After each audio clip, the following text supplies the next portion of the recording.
Boxing లో మన అందరికీ తెలుసు మేరీ కోమ్. ఆమె బాక్సింగ్ ఫీల్డ్ లో అడుగు పెట్టిన తర్వాత మొత్తం లైవ్ టెలికాస్ట్ అవుతుండగా అంతమంది ఇంచుమించు 1000కి పైగా జనాలు అక్కడ కూర్చొని ఆమె పేరుని హర్షిస్తున్న ఆ సమయంలో ఆమెకున్న ప్లేస్ ఏదైతే కేటాయించారో ఆ ప్లేస్ పక్కనే 3 నిమిషాల ప్రార్థన ఆమె చేసింది. మోకాలుని, నించొని కాదు, మోకాలుని అంతమంది చూస్తుండగా 3 నిమిషాల ప్రార్థన చేసింది. చేసి ఆ రోజు గోల్డ్ మెడల్ కొట్టింది. నేను అనుకున్నాను అప్పుడు దాకా ప్రార్థన చేయడానికి సిగ్గుపడేదాన్ని, అంతలా ప్రార్థన బలం కలిగిన దాన్ని కాదు నా చిన్ననాటి వయసులో. అలాంటిది ఎప్పుడైతే ఆమె ప్రవక్తను చూశానో, దేవుని పట్ల ఆమె ప్రవక్తను ఎలా ఉందనేది చూశానో అప్పుడు నాకు అర్థమైంది. అప్పటి నుంచి ప్రార్థన నేను ఆయుధంగా మార్చుకోవడం మొదలు పెట్టాను, దాన్ని సరిగ్గా వాడడం మొదలు పెట్టాను. మనం దేవునికి ప్రార్థన ఆశీర్వాదం కొరకు చేస్తాము, పశ్చాత్తాపం కొరకు చేస్తాము, ఆయన దయ పొందడం కొరకు చేస్తాము, ఆఖరికి ఆయన మన జీవితంలో చేసిన ప్రతి చిన్న విషయం కొరకు కృతజ్ఞతాస్తుతులు చెల్లించడానికి చేస్తాం. అయితే ప్రార్థన చేస్తాం సరే, మరి ప్రార్థన వల్ల వచ్చే లాభం ఏమిటి? మనం ఏదైనా కొనుక్కుంటే వస్తువు, దాని గురించి లాభం ఎంతో ఆలోచిస్తాము కదండి. ఏదైనా వస్తువు కొనుక్కోవాలంటే దీనివల్ల మనకి ఎంత లాభం అనుకుంటాం, ఏదైనా వ్యాపారం మొదలు పెట్టాలంటే దానివల్ల ఎంత లాభం అనుకుంటాం. అలాంటిది ప్రార్థన చేస్తున్నాం, కానీ ప్రార్థన యొక్క లాభం ఏంటి? మొదటి దినవృత్తాంతాలు 4:10 చూడండి. మొదటి దినవృత్తాంతాలు 4:10.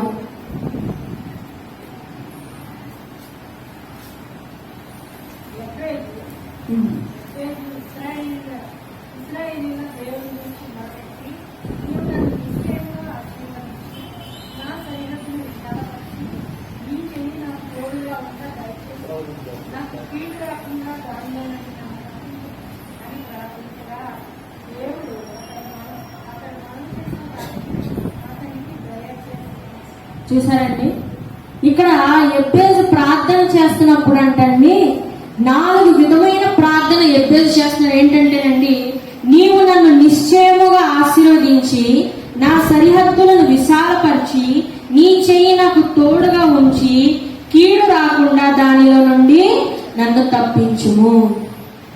ఎబ్బేజు జీవితం ఒకసారి మనం చూసుకున్నట్టయితే, ఎబ్బేజు యొక్క తల్లి గారు ఎబ్బేజుకి ఆ పేరు పెట్టడానికి గల కారణం, ఎబ్బేజుకున్న ఆ మీనింగ్ ఏంటంటే దుఃఖం, వేదన. అలాంటి ఒక పేరు కలిగిన ఎబ్బేజు, మరి ఆ తల్లి గారు ఎందుకు అలా పెట్టారో తెలియదు కానండి, దుఃఖం అని పేరు పెట్టారు. మనమైతే మన పిల్లలకి ఎంతో మంచి మంచి పేర్లు పెట్టుకుంటాం, దేవుని ఆశీర్వాదం వచ్చేలాగా మంచి పేర్లు మనం అనువాదించి పెట్టుకుంటాం. అయితే లోకమంతా ఎబ్బేజుని దుఃఖంలో నుంచి వచ్చినోడు, లేకపోతే వీళ్ళమ్మ దుఃఖం అని పెట్టింది పేరు అని చాలా ఏడ్పించుంటారు. కానీ ఇక్కడ ఎబ్బేజు వాటినన్నిటినీ పట్టించుకోకుండా దేవుడికి ప్రార్థన చేస్తున్నాడు అంటండి. ఏంటంటే, నన్ను నిశ్చయంగా ఆశీర్వదించు, నా సరిహద్దుల్ని విశాలపరచు, నీ చెయ్యి నాకు తోడుగా ఉంచు, కీడు రాకుండా దానిలో నుండి నన్ను తప్పించు. ఇది ఒక స్వచ్ఛమైన ప్రార్థన. దేవుడి దగ్గర నుంచి ఎబ్బేజు కోరుకున్నది కేవలం ఆశీర్వాదం, తన సరిహద్దులు విశాలపరచుట, తర్వాత తన తోడును కోరుకున్నాడు. చూడండి, ప్రభు ఈ లోకంలో నాకు ఎవ్వరు లేకపోయినా పర్లేదు కానీ నీ తోడు నాకు ఉండాలని ఆయన కోరుకున్నాడు. ఏ కీడు రాకుండా నన్ను కాపాడు ఆయన కోరుకున్నాడు. ఎప్పుడైతే అతని స్వచ్ఛమైన ప్రార్థన దేవుడికి చేరిందో చూడండి, ప్రార్థింపగా దేవుడు అతడు మనము చేసిన దానిని అతనికి దయచేసింది. మన ప్రార్థనలో స్వచ్ఛత ఉంటే దేవుడు ఖచ్చితంగా మనకి దయచేస్తాడు. ఎబ్బేజు పొందుకున్నాడు. లోకమంతా తన్ని తిరస్కరించి ఉండొచ్చు, లోకమంతా తన్ని వ్యంగ్యంగా ఏడిపించి ఉండొచ్చు, లోకమంతా ఎబ్బేజుని ఒక కోణంలోనే చూసుండొచ్చు. కానీ దేవుడు ఎబ్బేజుని ఎరిగి తను ప్రార్థించిన ప్రార్థన స్వచ్ఛమైనదని ఎరిగి దేవుడు అతను అడిగిన వాటన్నిటిని దయచేశాడు. రెండోది చూసుకున్నట్టయితే 2 రాజులు 19:15-19. రెండో రాజులు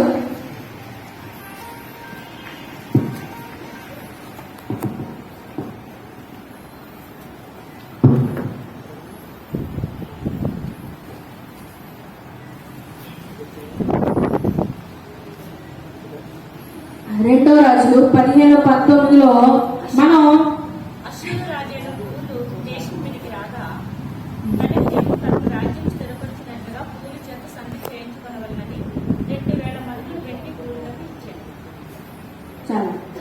అక్కడ మనం చూసుకున్నట్టయితే హిజ్కియా జీవితం కనిపిస్తుంది. హిజ్కియా ఒక రాజు. మరి అలాంటి రాజుకి ఎదురైన ఒక సమస్య ఏంటంటే అష్షూరు రాజు.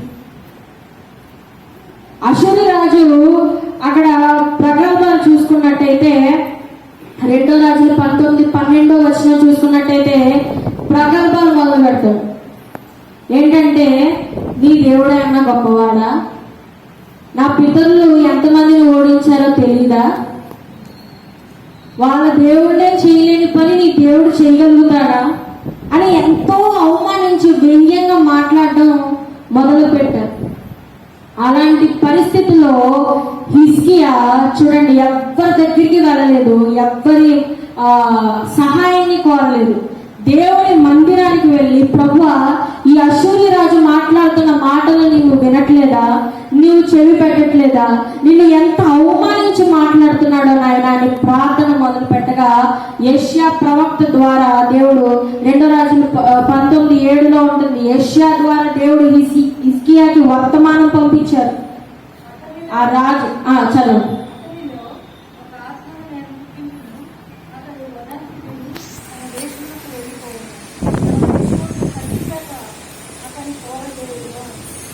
చూసారండి యెషయా ప్రవక్త ఏమన్నారు?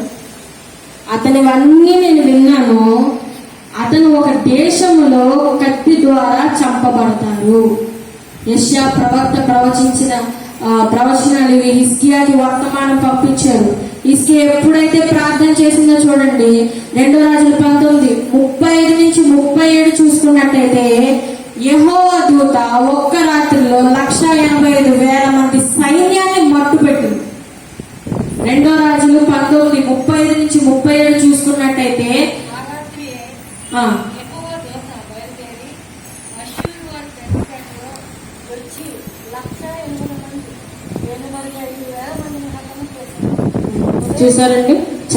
చూసారండి అక్కడ గిడియోని మనం చూసుకున్నట్టయితే 300 మంది సైన్యంతో విజయాన్ని పొందేటట్టు చేశారు. ఇక్కడ హిజ్కియా చూసుకున్నట్టయితే ఒక్క రాత్రిలో ఒక్క సైనికుడు కూడా కదలని పరిస్థితిలో ఒక్క రాత్రిలో యెహోవా దూతని 185,000 మంది సైన్యం తెల్లవారుజాము కల్లా మరణం పొందారు.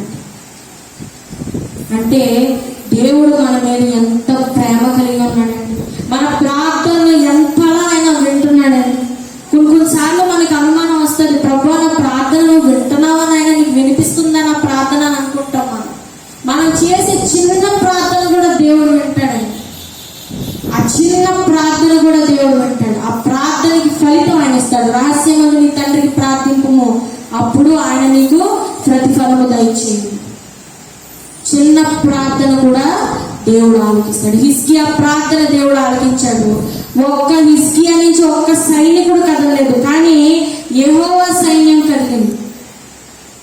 ఎలీషా ప్రార్థించినప్పుడు శత్రువులు తన మీదకి దండెత్తి వస్తున్నప్పుడు తన సేవకుడు అంటాడు, అయ్యా అందరూ వచ్చేస్తున్నారు మన మీద దాడి చేయడానికంటే ఎలీషా ప్రార్థించింది, ప్రభువా ఈ దాసుడి నేత్రాలు తెరుగున్నాయన అని ప్రార్థించినప్పుడు అతని నేత్రాలు తెరుచుకున్నప్పుడు అతను చూసిన అద్భుతం, దేవుని అగ్ని రథాలే అక్కడ ఉన్నాయి. మనుషులు రథాలు వేసుకొని ఎంత వచ్చినా కూడా దేవుని ఎదుర్కోలేము, ఏం మాత్రం ఎదుర్కోలేము. ఐగుప్తీయులు ఎర్ర సముద్రం దగ్గర ఇశ్రాయేలీయుల మీద దాడి చేద్దాం అనుకుంటే యెహోవా దేవుడు ఏం చేశారండి? ఐగుప్తీయులే సముద్రంలో ముంచేశారు. ఇశ్రాయేలీయులు 6 నెలల చక్కగా అద్దరికి చేరుకున్నారు. మన జీవితంలో మనకున్న అతిపెద్ద శత్రువు అపవాది.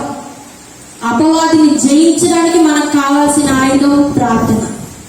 ఎప్పుడైతే మన ప్రార్థనలో నిలకడతత్వం ఉంటుందో, ఎప్పుడైతే మన ప్రార్థనలో విశ్వాసం ఉంటుందో, అప్పుడు దేవుడి కార్యాలు కదులుతాయి, అప్పుడు దేవుడి సైన్యం కదులుతుంది. మనం కదలాల్సిన పని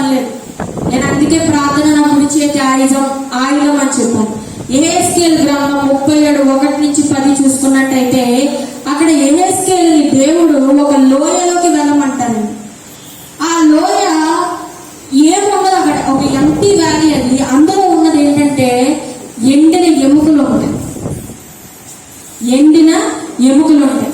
అలాంటి పరిస్థితుల్లో యెహెజ్కేలు గ్రంథం 37:7లో దేవుడు యెహెజ్కేలు దగ్గర అంటారు, యెహెజ్కేలు ప్రవచించు, ఈ ఎండిన ఎముకలే మనుషులుగా మార్చబడతాయని యెహెజ్కేలుతో చెప్పిన వెంటనే యెహెజ్కేలు ప్రవచించిన తర్వాత చూడండి అద్భుతం జరుగుతుంది. అక్కడ 37:7 జరుగుతుంది. ఎండిన చదువు. ఆయన నాకు ఇచ్చిన ఆజ్ఞ ప్రకారం నేను ప్రవచించుచుండగా గడగడమను ధ్వని ఒకటి, అప్పుడు ఎముకలు ఒకదానితో ఒకటి కలుసుకునేది. నేను చూచుచుండగా నరములను మాంసములు వాటి మీదకి వచ్చాను, వాటి పైన చర్మం కప్పాను, అయితే వాటిలో జీవాత్మ ఎంత మాత్రం లేకపోయింది.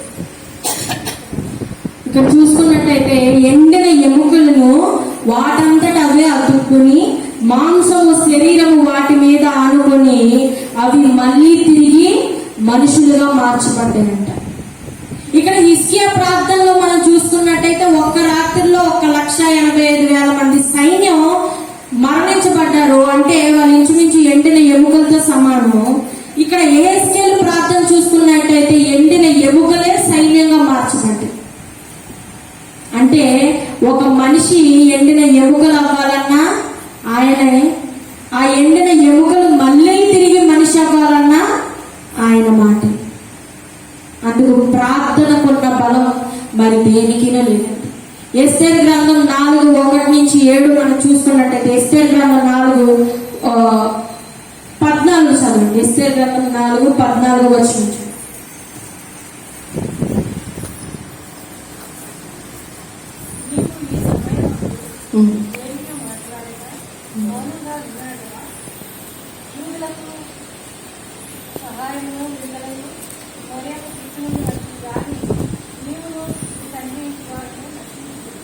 చూడండి అక్కడ మూర్తిగా ఎస్తేరుకు చెప్తున్నారండి, నీవు ఈ సమయమును బట్టియే ఇక్కడ తీసుకురాబడితేవేమో. నేను చేసిన మొదటి ప్రసంగంలో ఎస్తేరు గురించే చెప్పాను. ఎస్తేరులో నాకు బాగా నచ్చిన యొక్క గుణం ఏంటంటేనండి తగ్గింపుదల. ఎప్పుడైతే తన ప్రజలకి సమస్య వస్తుందని ఎరిగిందో, నేను అంతఃపురంలో ఉంటాను, నాకు బోర్డు మంది సెక్యూరిటీ ఉంది, నన్ను ఎవరు ఏం చేయలేరని హ్యాపీగా కూర్చోవాల్సిన పరిస్థితి తను. అలాంటి పరిస్థితి నుంచి తను వైదొలిగి అక్కడి నుంచి వచ్చేసి చూడండి ఎస్తేరు గ్రంథం 4:16 చూడండి. ఎస్తేరు గ్రంథం 4:16 నీవు పోయి శూషణులకు కనబడిన యూదులందరినీ సమాజమందులకు సమకూర్చి నా నిమిత్తము ఉపవాసం ఉండి 3 దినములు అన్నపానము చేయకుంటుడి. నేనును నా పనికెత్తులను కూడా ఉపవాసం ఉండము. ప్రవేశించిన న్యాయం వ్యతిరేకముగా ఉన్నను నేను రాజునకు ప్రవేశించను, నేను నశించేదను. చూసారండి, ఈ వచనంలో మనం చూసుకున్నట్టయితే మొదటి పై వచనాల్లో ఎస్తేరు భయపడుతుంది, ఒకవేళ నేను మరణిస్తే, రాజు నన్ను చంపేస్తే, రాజు ఆజ్ఞ లేకుండా రాణినైన నేను కూడా వెళ్ళడానికి లేని పరిస్థితి నాది, ఒకవేళ నేను వెళ్తే రాజు నన్ను చంపేస్తే నా పరిస్థితి ఏంటి అన్న ఎస్తేరు దేని మీద ఆధారపడిందండి? ఉపవాస ప్రార్థన మీద ఆధారపడింది. నువ్వు వెళ్ళి మన యూదులందరికీ చెప్పు, 3 దినములు అన్నపానములు మానివేసి ఉపవాసం చేయమని నా నిమిత్తము. నేను చూడండి వాళ్ళందరినీ చెప్పేస్తాను, వదిలేసుకోలేదు. నేను నా పనికత్తులు కూడా 3 దినముల ఉపవాస ప్రార్థన చేస్తామని చెప్పి ఒప్పుకొని 3 దినముల ఉపవాస ప్రార్థనలో దేవునికి విజ్ఞాపన చేస్తుంది. ఎప్పుడైతే అలా చేస్తుందో, అసలు ఈ గొడవకు అంతటికి మెయిన్ కారణం ఎవరండి? హామాను. ఈ గొడవ మొదలు పెట్టిందే తను.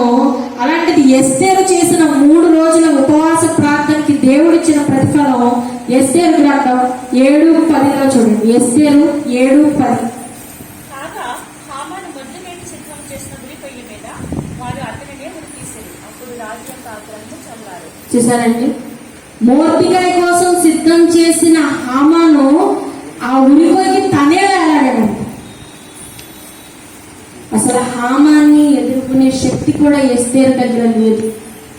అలాంటిది తన దేవుని బలాన్ని కోరుకుంది, ప్రార్థనలో దయచేయనైనా, నీ కృప నాకు దయచే. మనం ముందు వచనాల్లో చూసుకున్నట్టయితే అక్కడ ఉంటుంది, నేను 2 తిమోతి 2:1 నా కుమారుడా క్రీస్తు యేసునందున్న కృప చేత బలవంతుడు కమ్ము అని నేను చెప్పాను. ఇక్కడ ఎస్తేరు ఆయన కృప చేత 3 దినముల ఉపవాస ప్రార్థనలో దేవుని బలాన్ని పొందుకొని హామాన్ని ఎదుర్కొని చాలా టాక్ట్ఫుల్ గా ఆలోచించింది, దేవుని జ్ఞానాన్ని పొందుకొని. హన్నా ప్రార్థన కూడా ఒకసారి మనం చూసుకున్నట్టయితే, హన్నాని పెనిన్న తన వైరి అని రాసింది అక్కడ. పెనిన్న తను ఎంత ఇబ్బంది పడుతున్న మాటలతోటి హన్నా వైద్యుడి దగ్గరికి వెళ్ళలేదు, లేకపోతే ఇంకెవరినో ఆశ్రయించలేదు. తనకి ఎక్కడైతే కరెక్ట్ ఆన్సర్ వస్తుందో, ఎక్కడైతే తనకి సమాధానం వస్తుందో అక్కడికి వెళ్ళింది. దేవుని మందిరానికి వెళ్ళి ప్రార్థించడం మొదలుపెట్టింది. మనలో చాలా మంది ఎదుర్కొంటున్న సమస్యలకి సమాధానం ఎక్కడ వస్తుందయ్యా అంటే దేవుని మందిరంలో, దేవుని ప్రార్థనలోనే. ఎవరు మన క్వశ్చన్స్ కి ఆన్సర్ ఈ భూమి మీద ఎవరు సరిపోరు ఇవ్వడానికి, ఎంత జ్ఞానుడైనా కూడా ఇవ్వలేడు, కానీ దేవుడు ఇవ్వగలుగుతాడు. మనం ప్రార్థనని ఉపయోగించుకున్నప్పుడు, ప్రార్థనని కుడి చేతి ఆయుధంగా మార్చుకున్నప్పుడు ఆయన సమాధానం పొందుకుంటాం. అన్నా చూడండి, దేవుని ప్రార్థన చేసింది. ఏలి వచ్చి అన్నాడంట, ఇంకెంతకాలం మత్తులో ఉంటావు అంటే, నేను మత్తులో ఉండట్లేదు నాయన, నేను ప్రార్థన చేసుకుంటానని బదులిస్తాడు. అంటే ఆమె మద్యం మత్తులో లేదండి, ప్రార్థన మత్తులో ఉంది. ప్రార్థనలో లీనమైపోయి ప్రార్థన చేస్తుంది. తన బాధనంతటినీ కుమ్మరిస్తుంది దేవుని దగ్గర. దేవుడు ఏం చేశాడండి? బిడ్డనిచ్చాడా? కాదు, ప్రవక్తనే ఇచ్చాడు. ఒకవేళ అన్నకి బిడ్డ పుట్టేసి ఉంటే బిడ్డ పుట్టడానికి సంతోషించేదేమో, కానీ అన్న మందిరంకి వచ్చి ప్రార్థన చేసే వరకు దేవుడు ఆగాడంటే దానికి అర్థం తన గర్భం ఒక ప్రవక్త కోసం ఎదురు చూస్తుంది. సమూయేలు ప్రవక్తనే పుట్టించాడు అన్నకి. 2 రాజును అభిషేకించిన సమూయేలు ఇచ్చాడు. సమూయేలు మీద 2 గ్రంథాలు ఉన్నాయి మన బైబిల్లో. అంటే ఎంత ఆశీర్వాదం. అందుకే ఆయన కార్యాలు కంటికి కనిపించో, చెవి వినిపించో, హృదయానికి అగోచరం అంటారు.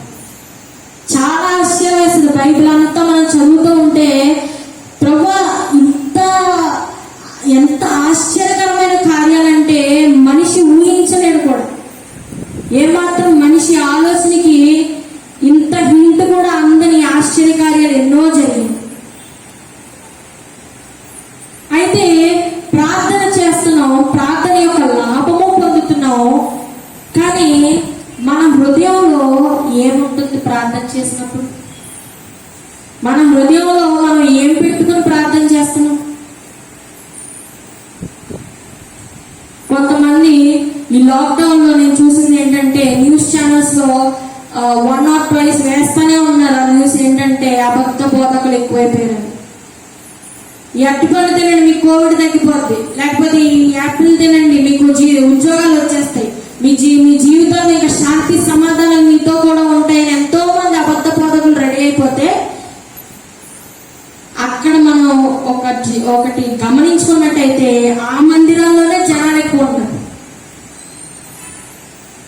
అంటే మనం మందిరాన్ని పెట్టుకుంటున్నామా మన మనసులో, లేకపోతే మందసాన్ని మోస్తున్నాం? ఈ ఒక క్వశ్చన్ మన అందరం వేసుకోవాల్సిందే, నాతో సహా. మనం మందిరాన్ని మోస్తున్నామా, మందసాన్ని మోస్తున్నామా? మందిరం మీద ఆధారపడుతున్నామా, లేకపోతే దేవుడిచ్చిన మందసాన్ని మోయడానికి ఇష్టపడుతున్నామా?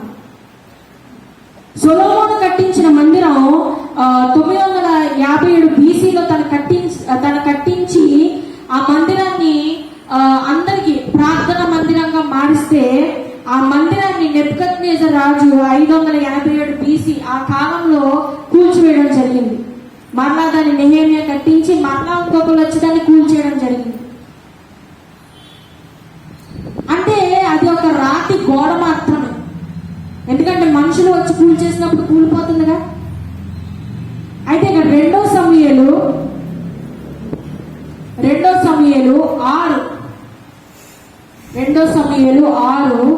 6:6-8 ఒకసారి చూడండి. 2 సమూయేలు 6:6-8.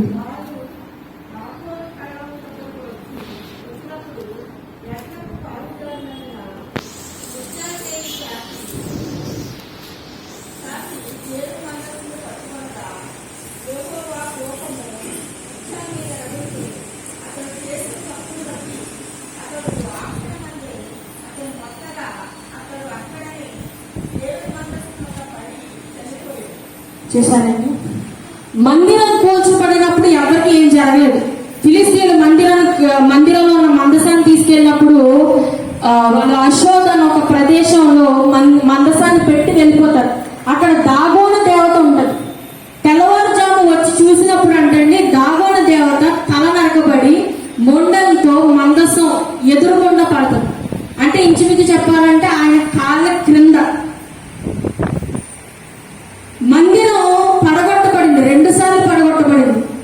అప్పుడు ఎవరికి ఏం జరగలే, మళ్ళీ తిరిగి కట్టుకున్నాను. కానీ మందసాన్ని కేవలం ఒక కన్సెంట్ తోటి, అది పడిపోతుంది అని ఒక కన్సెంట్ తోటి పట్టుకున్న వ్యక్తికి ఏమైందండి? చనిపోయాడు. ఒక కన్సెంట్ తోటి మందసాన్ని ఏదో చేసేయాలని కాదు, మందసాన్ని ఒక కన్సెంట్ తోటి పట్టుకోవాలి అని అనుకున్న వ్యక్తి మరణిస్తే మరి ఆ మందసానికి ఎంత పరిశుద్ధత ఉన్నట్టు. సొలొమోను మందిరాన్ని ఒకసారి రూట్ మ్యాప్, బ్లూ ప్రింట్ మనం చూసుకున్నట్టయితే ఇంటర్నెట్ లో మనకు ఉంటుందండి, వికీపీడియాలో మనకు దొరుకుతుంది. ఏంటంటే కిటికీ లేని ఒక ప్రదేశంలో అతి పరిశుద్ధ స్థలంలో అది పెట్టబడి ఉన్నట్టు, కేరూబుల కాపుదల మధ్య ఏ మాత్రం ఎంత హోల్ కూడా లేని ప్రదేశం, కిటికీ కూడా ఉండదంట. ఆ ప్రదేశానికి యాజకుడు కేవలం సంవత్సరంలో ఒక్కసారి మాత్రమే వెళ్ళగలుగుతాడు, ఒక పండుగ రోజు. ఆ వెళ్ళే యాజకుడు కూడా ఎంతో పరిశుద్ధత నింపుకొని వెళ్ళాలి. అంటే ఒక మందసానికి ఎంత పరిశుద్ధత ఉన్నట్టండి. దేవుడు కూడా లేవీయులకు మందసాన్ని మోయమని బాధ్యతను ఇచ్చారంట. దావీదు ఆ మందసాన్ని మోయిద్దామని ప్రయత్నం చేసినప్పుడు ఎవరికి సాధ్యం కానప్పుడు అప్పుడు దావీదుకి అర్థమవుతుంది ఏంటంటేనండి, లేవీయులే అది మోయాలి అని. లేవీయులకి ఆ ఘనత ఇచ్చాడు దేవుడు. మరి ఈ రోజు మన అందరికీ మందసాన్ని మోయాలి అన్న ఘనత ఇచ్చినప్పుడు మనం ఎంతసేపు ఆ మందసాన్ని మోస్తున్నాం అనేది దేవుడు దృష్టించేది.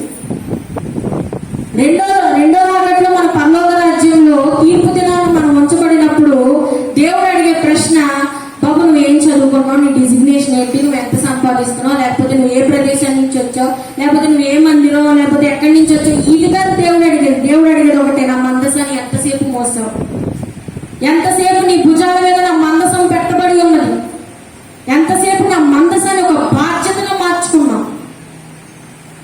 అలాంటి సమయంలో ప్రభువా నీ మందసం నాకు చాలా బరువు అనిపించింది నాయన, అందుకే నాకంటూ ఒక మందసాన్ని నేను సృష్టించుకుని ఆ మందసాన్ని మోయడం మొదలు పెట్టానంటే, అయితే నువ్వు సృష్టించుకున్న పరలోక రాజ్యానికి వెళ్ళాడు. ఈ రోజున ఎంతో మంది తయారైపోయారు. ఏంటంటే వాళ్ళకంటూ ఒక కస్టమ్స్ క్రియేట్ చేసేసుకొని అదే ఇంకా దేవుడి అన్నట్టు నడుస్తున్నారు. మనకి ఒక రూమర్ కూడా పాస్ అయింది ఇంటర్నెట్ లో, క్రొత్త బైబిల్ అని, న్యూ బైబిల్. ఒక దైవజనుడు కొత్త బైబిల్ ని సృష్టించాడంట. ఆ బైబిల్లో ఆ దేశానికి సంబంధించినవన్నీ అర్హతలే, అంటే అన్ని చెయ్యొచ్చు, నో ప్రాబ్లం, ఏమన్నా పర్లేదు, ఎలాంటి పాపం అన్నా పర్లేదు, ఏదైనా చేయొచ్చు. అంటే ఒక యాక్సెప్టెన్సీ లెటర్ రాసేసి దానికి బైబిల్ అని ఒక పేరు పెట్టేసి అదే వాళ్ళ మందసం అనుకొని బయలుదేరిన రోజులు ఇవి. మరి మనం నిజమైన మందసాన్ని మోస్తున్నామా, లేకపోతే మనకంటూ ఒక మందసాన్ని సృష్టించుకుని ఆ మందసాన్ని మోస్తున్నామా? మందసాన్ని మనం హృదయంలో సృష్టించుకుంటున్నామా, లేకపోతే మందిరంలోనే ఏదో అద్భుతం ఉందని, లేకపోతే ఒక వ్యక్తిలోనే ఏదో అద్భుతం ఉందని ఆ వ్యక్తి వెనకాల పరిగెడుతున్నాం? చూడండి, నా చిన్ననాటి వయసులో నా తల్లి దగ్గరికి ఒక ఆమె వచ్చి, అమ్మ పలానా చోట ప్రార్థన జరుగుతుందో రా అన్నారు. అవునండి, ఆ ప్రార్థన ప్రత్యేకత ఏంటంటే అని అడిగాను. ఆయన దగ్గర మోసేకున్న తుంబకర ఉంది, ఆ తుంబకర ఎవరిని నెత్తి మీద పెడితే వాళ్ళు వస్తుందా అన్నాడు. ఇదేంటి మోసేకున్న తుంబకర రాయకూడదు అండి, ఎప్పుడో అది కట్టి ఎప్పుడెప్పుడో అయిపోయిన కాలం ఆ తుంబకర ఆయన దగ్గర ఉన్నవి ఏంటంటే డౌట్ వచ్చింది. నాకు వచ్చిన డౌట్ పాప మాకు రాలేదు. ఎందుకంటే స్వస్థత కోసం పరుగు పెట్టింది ఆమె, మందసం కోసం కాదు, వాక్యం కోసం పరుగు పెట్టలేదు ఆమె. నాకు ఆ క్షణాన్ని స్వస్థత వస్తే చాలు అని అనుకుని వెళ్తున్నాను. మందసం మోస్తే దానికి వచ్చే ప్రతిఫలం మనం ఊహించలేని విధంగా ఉంటుంది. బరువే, మోయలేని స్థితే, మోసి అలసట వస్తుంది, కరెక్టే. అది మోస్తున్నప్పుడు ఎన్నో అడ్డంకులు మనకు వస్తాయి, కరెక్టే. కానీ అన్ని వచ్చినా కూడా దాన్ని దించని వాడే దేవుని కృపకు పాత్రుడు. అన్ని వచ్చినా కూడా నేను దించను అని ఒక పట్టుదల కలిగి ఉండేవాడే దేవుడి సింహాసనానికి అర్హుడు, దేవుడి కిరీటానికి అర్హుడు. అందుకే మన హృదయం ఎలా ఉండాలంటేనండి అతి పరిశుద్ధ స్థలముగా ఉండాలి. అంటే అతి పరిశుద్ధ స్థలం అంటే అందులో ఏముంటుందండి? ఇందాక చెప్పుకున్నట్టు మందసం ఉంటుంది. ఆ మందసం ఉంటే నీ ప్రార్థన స్వచ్ఛంగా మారుతుంది. ఆ మందసం ఉంటే నీకు క్షమించాలన్న ఒక ఆలోచన పడుతుంది. ఆ మందసం ఉంటే నువ్వు వెళ్ళి చెప్పక్కర్లేదు, నీ వ్యక్తిత్వాన్ని చూసి నీ వెనకాల 10 మంది వస్తారు దేవుని స్తుతించడం కొరకు. ఎవరైతే ఎందరినో నా వైపు తీసుకొస్తారో వాళ్ళు నక్షత్రం వలె ప్రకాశిస్తారని బైబిల్లో ఉందండి. కాబట్టి నా ఒక్కదానికే కాదు, మనందరికీ ఉన్న బాధ్యత ఏంటంటే ఆయన రాజ్యానికి మనం ఎంతో మందిని చేర్చాలి. ఆయన రాజ్యానికి మనం ఎంతో మందిని చేర్చాలి. అయితే నేను ఒక ఆశ కలిగి ఒక కోటను కట్టడానికి బయలుదేరాను. ఆ కోటని కడుతున్నాను, కానీ అపవాదికి నేను కోట కట్టడం నచ్చదు కదండి. అందుకే ఏం చేశాడంటే ఒక గుంటనక్కని పంపించి మొత్తం ఆ కోటనంతా చల్లా చెదురు చేసి పడేశాను. మరలా వెళ్ళాను, మరలా కట్టాను. ఒక 4-5 సార్లు అయిన తర్వాత దేవుడికి మొరపెట్టుకోవడం మొదలు పెట్టాను. ప్రభు ఏంటైనా నా కళ్ళ ముందు నేను ఎంత కష్టపడి కడుతున్నాను కోటని, నా కళ్ళ ముందు ఎలా కూలిపోతుంది నాయన అంటే బాధపడకు, మళ్ళీ వెళ్ళి కట్టు అని. సరే ప్రభు నువ్వు చెప్పావు కాబట్టి నేను మళ్ళీ వెళ్ళి కడతానని చెప్పి కట్టాను. అలా ఒక 20 సార్లు కడతానే ఉన్నాను, అది కూలిస్తూనే ఉంది. అది అంటే అపవాది కూలిస్తూనే ఉంది. ఎందుకంటే ఎప్పుడైతే నా కోట కూలిపోతుందో అప్పుడు నేను దేవుని దూషించాలిగా. మరి నేను దేవుని దూషించలేకపోతున్నానంటే దానికి అర్థం నా సహాయం దేవుని ద్వారానే వస్తుంది. కాబట్టి ఎప్పుడైతే అన్నిసార్లు జరిగిందో నేను విసిగెత్తిపోయి ప్రభు ఇన్నిసార్లు నేను నిలకడగా ఉండి నేను నా ప్రార్థనలో నా కోటను కడుతున్నప్పుడు అపవాది వచ్చి కూల్చేస్తుంది. మరి నేను ఇంకేం చేయాలి? అలిసిపోయాను, సొలసిపోయాను, ఇక కట్టలేని స్థితిలోకి నేను వచ్చేసాను. నా ఖర్చు, నా ప్రయాస అన్ని 20 సార్లు వరకు వ్యర్థమైపోయింది. ఇంకా నేను ఏం చేయనంటే దేవుడు ప్రార్థనలో నాకు ఇచ్చిన వాగ్దానం చూడండి. ఆమోసు 9:11. ఆమోసు 9:11.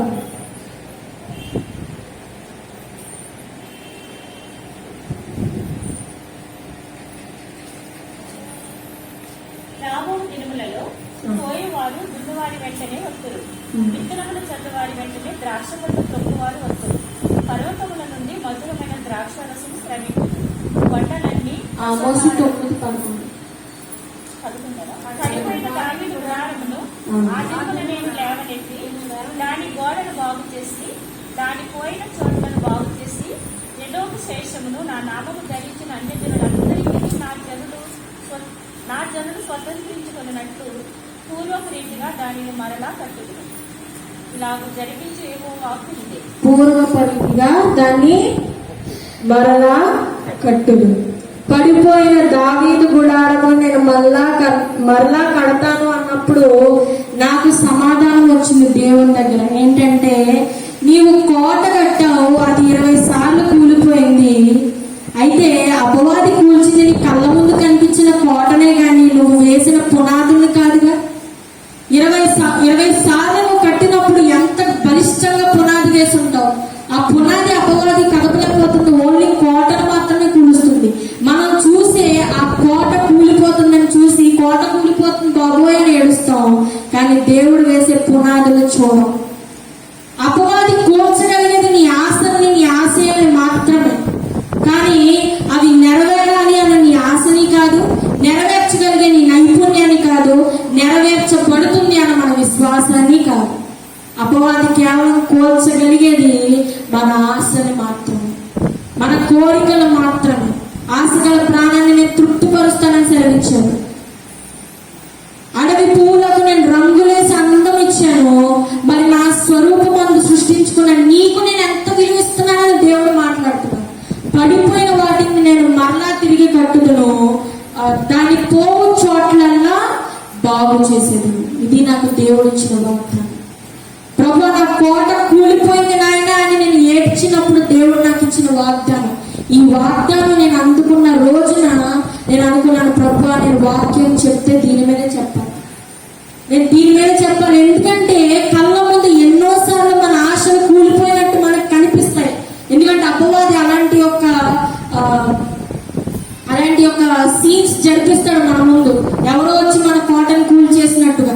కానీ దేవాది దేవుడు ఇస్తున్న మాట ఏంటంటే, ఇక మీదట కోట కట్టుదాని నువ్వు కాదు, నేను కడతాను. నేను ఎలా కడతానంటే యెషయా 54:11 యెషయా 54:11.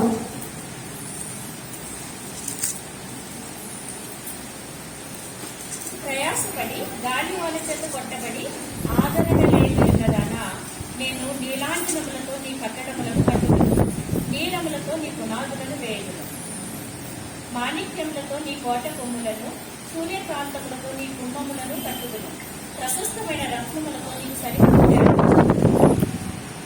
చూసారండి, మన కోట ఎలా కట్టబడుతుందండి? ఆషామాషిగా కాదు, ఆర్డినరీగా కాదు. దేవుడు అంటే ప్రశస్తమైన రత్నములతో దాన్ని కడతారంట. అంటే ఆయన మనకిచ్చు ప్రతిదీ శ్రేష్టమైనది. మన ప్రార్థనలో మనకి నిలకడత, విశ్వాసం మనకి ఎప్పుడైతే ఉంటుందో, పొందుకున్నామో అన్న విశ్వాసం, అప్పుడు దేవుడు మన కోటని మరలా తిరిగి కట్టి పాడైపోన్న చోట్లల్లా తిరిగి బాగు చేస్తాడంట. అయితే మన కోట ఎలా కట్టబడుతుందయ్యా అంటే ప్రశస్తమైన రత్నముల చేత పొదగబడి ఉంది.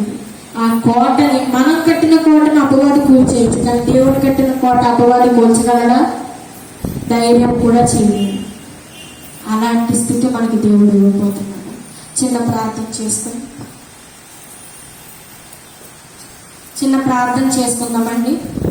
మోకాలు వేయగలిగిన వాళ్ళు మోకాలు వేయచ్చు, కానీ ప్రతి ఒక్కరు మీ చేతుల్ని పైకెత్తండి. చాలు, మీ చేతుల్ని పైకెత్తండి.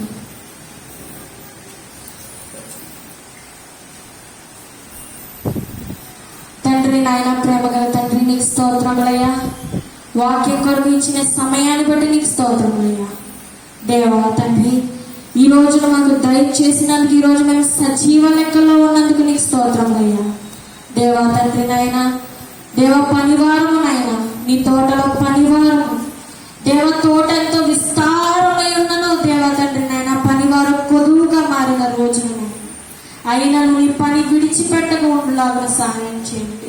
దేవ, నీవు ఆకలి కొలినప్పుడు దేవ ఆకులు ఉన్న అంజూరపు చెట్టు వలె కాకుండా నీకు ఫలం ఇచ్చి నీ ఆకలి తీర్చగలిగే అంజూరపు చెట్లుగా మమ్మల్ని మార్చండి నాయన. నీకు స్తోత్రములు దేవా తండ్రి నాయన. మందిరంలో లేకపోతే మనుషులను నమ్ముకొని వెళ్ళకుండా దేవ నీ మందసాన్ని హృదయంలో మొయ్యగలిగే శక్తి సామర్థ్యాన్ని మాకు దయచేయి. ప్రార్థనలో మేము ఉంటూ దేవ తండ్రి విశ్వాసమును కలిగి తండ్రి నాయన ప్రార్థించడానికి సహాయం చేయండి. నీకు స్తోత్రములు దేవా, నీకు సహాయం చేయ తండ్రి. కోటెంతో విస్తారమాయని కోసేటి పరివారు కొదువాయని, కోటెంతో విస్తారమాయని కోసేటి పరివారు కొదువాయని, యజమాని నిధులన్నీ నీవే కదా, యజమాని నిధులన్నీ నీవే కదా. ఇది కోతకు సమయం, పనివారి తరుణం, ప్రార్థన చేయుదమా. ఇది కోతకు సమయం, పనివారి తరుణం, ప్రార్థన చేయుదమా. సంగమా మౌనం దాచకుమా, కోసేటి పనివారు కొదువా. దేవానికి స్తోత్రములయ్యా. పనివారముగా మమ్మల్ని మార్చునయ్యా, పనివారముగా మమ్మల్ని మార్చు తండ్రి. దేవ, కోత కోసేవారముగా ఉండడానికి నీ కృపను అనుగ్రహించు. దేవ, కన్నీటితో విత్తువాడు సంతోషగానంతో పంట కోస్తాడని సెలవిచ్చినట్లుగా ఇక్కడ ఉన్న ప్రతి ఒక్కరు విత్తు, ప్రతి నాకు ఇచ్చిన అంశం ప్రార్థన శక్తి. ప్రార్థన నా కుడి చేతి ఆయుధం నాయన, దాన్ని సరిగ్గా వాడడానికి నీ కృపను అనుగ్రహించు. ప్రార్థనలో నీకు మొరపెట్టి ఫలితాన్ని అనుభవించడానికి నీ బిడ్డలకు సహాయం చేయి దేవ. ప్రార్థనలో నిలకడ కలిగి ఉండడానికి సహాయం చేయి, విశ్వాసమును కలిగి ఉండడానికి సహాయం చేయి ప్రభువా. తండ్రి నాయన హిజ్కియా, యెహెజ్కేలు, ఎస్తేరు, యాబేజు, మోషే ఇలా ఎంతో మంది ప్రార్థన ద్వారా ప్రతిఫలం పొందినట్లు తండ్రి మేము విని ఉన్నాము నాయన దేవ. వినగలిగిన చెవులు వినులను సెలవిచ్చినట్లుగా అవి మా హృదయంలో నాటుకొని మేము కూడా ప్రార్థన ద్వారా వచ్చి ప్రతి ప్రతిఫలమును పొంది దేవాలను గణపరిచి నీకు సాక్షులుగా ఉండులాగా మాకు సహాయం చేయమని ఈ దీనురాలి ప్రార్థన ఆలకించమని నాకు ఇచ్చిన ఈ సమయాన్ని బట్టి నీకు స్తోత్రం చెల్లించుకుంటూ దేవా కుటుంబాన్ని, దేవా అందరి కుటుంబాన్ని నీ చేతులు అప్పచెప్తూ నీ రెక్కల చాటున మాకు రక్షణ కలుగు చేయమని కోరుకుంటూ మీరు సహాయం చేయమని, తోడైన నడిపించమని దేవా నేను శరణగొచ్చుకుంటూ దేవా మాకు సహాయం చేయమని మా ప్రియుడు ప్రియరక్షకుడు యేసుక్రీస్తు నామములో మిక్కిలి బ్రతిమాలి వేడుకుంటున్నాము తండ్రి. ఆమేన్. అందరూ లేచి ముగింపు ప్రార్థన, ప్రభు నేర్పు ప్రార్థన దీవెనతో ఈ కూడికను మనం ముగించుకుందాం. ప్రార్థన చేసుకుందాం.